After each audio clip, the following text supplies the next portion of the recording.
আজকে আমি বানাবো দুধ শুক্তো। তো প্রথমেই আমার কাছে সব সবজি ছিল না, যেগুলোই ছিল সেগুলো দিয়েই আমি করব। প্রথমেই উচ্ছে, সজনের ডাঁটা, কাঁচকলা, আলু, কুমড়ো এগুলোই ছিল। তো এগুলো দিয়েই করবো। তো প্রথমেই তেল দিয়ে দিলাম। তেল দেওয়ার পর আমি উচ্ছেটা ভেজে নেব, তারপরে ডালের বড়িগুলো আমি ভেজে নেব। তো পাঁচফোড়ন ও রাঁধুনি সোমবার দিয়ে দিলাম। তারপরে আমি সব সবজিগুলো দিয়ে দিলাম। যেহেতু আমরা তেল কম খাই তা অল্প তেলে রাঁধবো।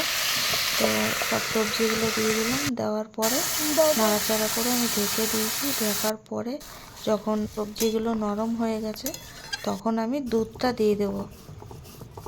অন্য অন্য সবজির যেরকম জল দেওয়া হয় সেই পরিবর্তে আমি দুধ দিলাম। তো তারপরে আমি পোস্তটা বেটে নিয়েছি।